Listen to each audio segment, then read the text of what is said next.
Hello guys, welcome back to my YouTube channel at Angel Delay. So আজি মই আছো Spirit of Faith Church Dimapur Nagaland. আজি আপোনালোকক মই এটা বিশেষ ভিডিঅ' আনিবলৈ ভাবিছো।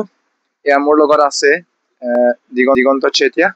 তেখেতক মই আজি অলপ তেখেতৰ টেষ্টিমনি আমি শুনিবলৈ পাম। তেখেতে ঈশ্বৰক কেনেকৈ গ্ৰহণ কৰিলে, ঈশ্বৰক গ্ৰহণ কৰাৰ আগত কেনেকৈ আছিল এইখিনি আমি জানিবলৈ পাম। গতিকে দেৰি নকৰাকৈ আহক আমি তেখেতৰ পৰা শুনো। প্ৰথমতে সকলোকে ধন্যবাদ দিছো এই সুন্দৰ সময়ৰ কাৰণে আৰু ঈশ্বৰক ধন্যবাদ কৰিছো যি সুন্দৰ সময় আনিলে আৰু ময়ো ভবা নাছিলো এনেকুৱা এটা সময় আহিব বুলি। মই ক'ব বিচাৰিছো প্ৰথমতে মোৰ নামটো দিগন্ত চেতিয়া হয়। মোৰ ঘৰ অসমত হয়। মোৰ ডিষ্ট্ৰিক্ট ডিব্ৰুগড় সৰু এখন গাঁৱৰ মই এটা ল'ৰা হয়। ক'বলৈ গ'লে মই প্ৰভুক কেনেকে জানিলো এইটো এটা বহুত ডাঙৰ এটা ষ্টৰি আছে, কিন্তু মই কমকে আৰু মানে অলপ শ্বৰ্টকে মই ক'ব বিচাৰিম। মইতো হিন্দু ফেমিলিৰ পৰা মই বিলং কৰো দেই। প্ৰথমতে ক'বলৈ গ'লে মোৰ ঘৰৰ মানুহ চবেই হিন্দু আছে। লগতে মই ক'ব বিচাৰিম মোৰ ঘৰত কোন কেনেকে আছে। মোৰ ভাইটি এজন আছে আৰু মোৰ দেউতা আৰু মা সৰুতে দেউতা সৰুতে এক্সিডেণ্টত ঢুকালে আৰু মই সৰু থাকোতে ছেকেণ্ড মেৰেজ কৰিলে।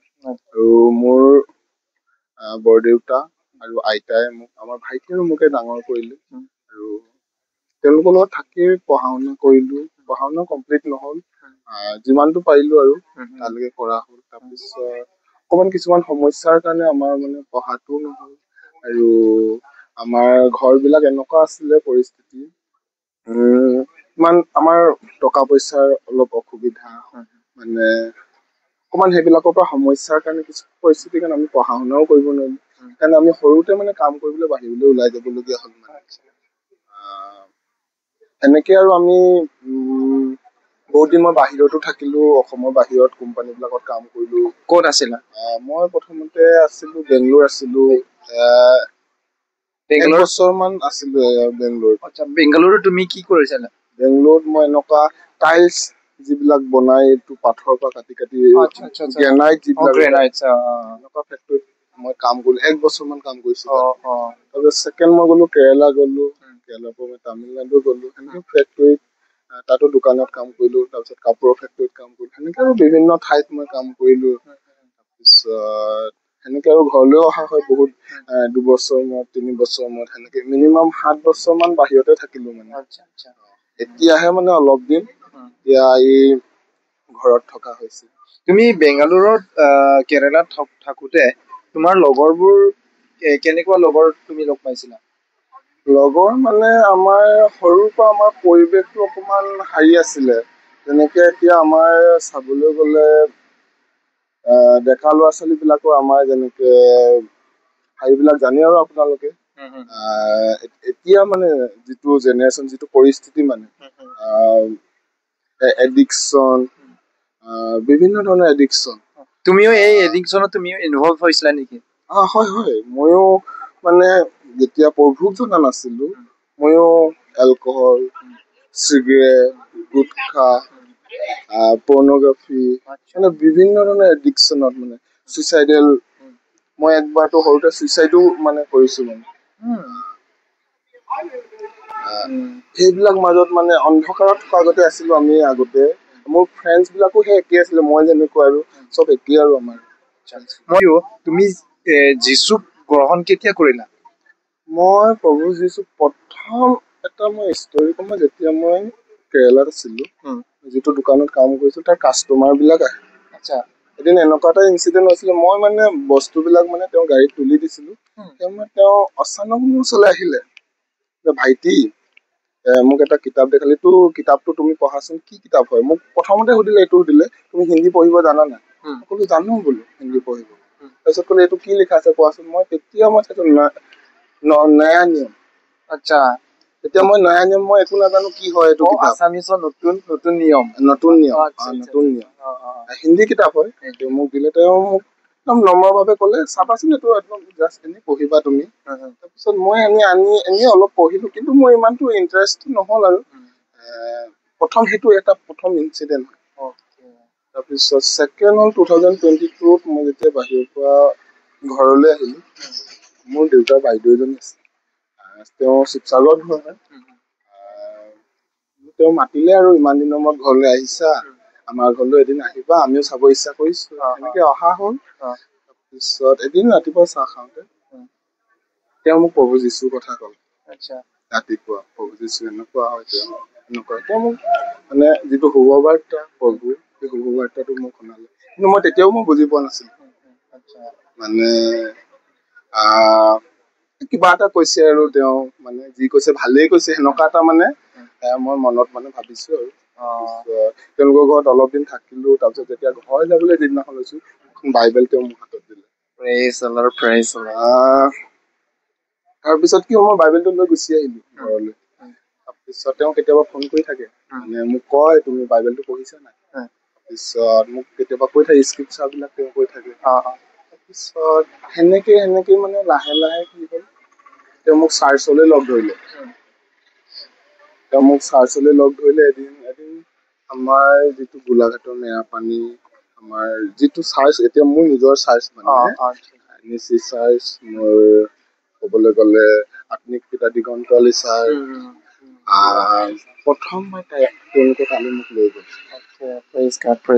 তাত 3 দিনীয়া এটা প্ৰগ্ৰেম আছিলে, বেলেগ ঠাইৰ পৰা মানে পাষ্টৰ আহিছিলে, ৰিভাইভেলৰ গোটেই আৰু এটা তাত আমাক মানুহৰ ঘৰত থাকিবৰ কাৰণে আমাক চব সুবিধাও কৰি দিলে।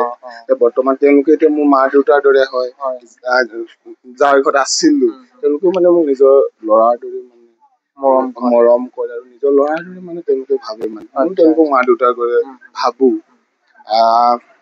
তাৰপিছত কি হ'ল, যেতিয়া তাত 3 দিন প্ৰগ্ৰাম হৈছে, তাৰ 2 নম্বৰ মানৰ দিনত নি যেতিয়া চব বাক্য পোৱাৰ পিছত যেতিয়া শেষত যেতিয়া প্ৰাৰ্থনা হয়, তেতিয়া মই নিজেই নাজানো মানে কি হ'ল, মই মানে তাত কৈ আছিলে মানে যিজন হাৰিয়ে, মই আগতে ভাবিছিলো কি চাৰ্চলৈ গ'লেও চাদা চিগাৰেট এইবিলাক খাব পাৰি আৰু বেয়া বস্তুবিলাক, আমি আৰু আমাৰ আগতে এনেকুৱাই ন হিন্দু, যেতিয়া হিন্দু আছিলো আমাৰ মানুহ বিলাকেতো চবেই খায়, নামঘৰলৈ যায়, ঈশ্বৰৰ কাম কৰে যদিও মানে তেওঁলোকে চব বিলাক খায়, সেইটো আৰু নৰ্মেল আমাৰ কাৰণে আছিলে। আমি ভাবিলো চাৰ্চলৈ গ'লেও এইবিলাক খাব পাৰি, নৰ্মেল কিনো আৰু। তাৰপিছত তেতিয়া মানে পিছাজনে কৈ আছে চাদা খোৱাটো মানে ভাল নহয় ঈশ্বৰৰ কাৰণে, তাৰপিছত আৰু এইবিলাক আৰু নিচাযুক্ত যিবিলাক এডিকশ্যন। তাৰপিছত সেইদিনাখন মই কি হ'ল, যেতিয়া লাষ্টত প্ৰাৰ্থনা হৈছিলে, মই নিজে নাজানো, মই নিজে আগলৈ গলো। চব মানুহবিলাক আগলৈ গৈছে, প্ৰাৰ্থনা হৈছে, তাৰপিছত মই নিজে আগলৈ গৈ মেলি মই মানে আঁঠু খাই খুব মানে মই চকু পানী ওলাইছে, মই কান্দিছো, মানে মই কি কাৰণে কান্দিছো মই নিজেও নাজানো। চাগে ইটো সময়ত ঈশ্বৰে তোমাক কি কয় মনোনীত কৰিলে। হয় নিশ্চয়। তাৰ পিছত কি হ'ল, মই যেতিয়া প্ৰাৰ্থনা কৰিছো, মই এটা ভইচ মানে তেওঁ এটা প্ৰফেচি কৰিছে। প্ৰফেচিটো এনেকুৱা ধৰণৰ, মোৰ যেতিয়া সৰুতে মা দেউতা নাছিলে, আমাৰ দুখীয়া ঘৰৰ মানুহতো আমি মানুহ বিলাকে আমাক অকমান হাঁহিও পায়, মা দেউতা নাথাকিলে অকমান হাঁহিও কৰে, ইগনৰ কৰে, অকমান মৰম কৰিব নিবিচাৰে, যেনেকে মা দেউতা থকা ল'ৰাবিলাক যেনেকে মৰম কৰে, আমাৰ নিচিনাকে মা দেউতা থকালে আমাকো মৰম কৰিলে। মোৰ এটা মানে সৰুৰ পৰা আছিলে, মোৰ মা দেউতা নাই, কোনো মোক মৰম নকৰে, এনেকুৱা মানে সদায় এটা হাঁহিয়ত থাকে, মানে সেইকাৰণে মই চুইচাইডৰ কথা কৈছিলো যে এইবিলাক ক্ষেত্ৰত মানে কেতিয়াবা মই চুইচাইডো মানে একবাৰ মই হাঁহি কৰিছো, মানে ক্লাছ 4-5 মানত থাকোতে, ইমান সৰু কালতে। আৰু প্ৰেইজ গড, ঈশ্বৰৰ পৰিকল্পনা আছিলে, মোক ঈশ্বৰৰ মহিমাৰ কাৰণে তেতিয়া বচালে। দিগন্ত, মই সঁচাকে তোমাৰ টেষ্টিমনিটো শুনি বহুত ভাল লাগিছে আৰু ভাল লাগিল, আৰু এতিয়া উঠি অহা প্ৰজন্মক তুমি কেনেদৰে তুমি উৎসাহী কৰিবলৈ কিবা এষাৰমান ক'ব পাৰিবা নেকি? মোৰ এক্সপিৰিয়েঞ্চৰ ফালৰ পৰা মই ক'ম, মই আগতেও মই এইবিলাক এডিকশ্যন, মই বিভিন্ন ধৰণৰ এডিকশ্যন কৰিলো, মই ডেংগাইটৰ পৰা আদি কৰি এলকহল, চিগাৰেট, গুটকা, চব বিলাক মই এডিকশ্যন কৰিলো, চব বিলাকে মই টেষ্ট কৰিলো, কিন্তু তথাপিও মোৰ মনত সদায় এটা মানে যিটো শান্তি থাকিলে সেই শান্তি মই ক'তো নাপালো। মই ভাবো এলকহল খালে মই শান্তি পাম, চিগাৰেট খালে মই শান্তি পাম, ডেণ্ডাইট খালে মই শান্তি পাম, কিন্তু মই কেতিয়াও মই এইবিলাকত শান্তি নাপাম। Praise the Lord.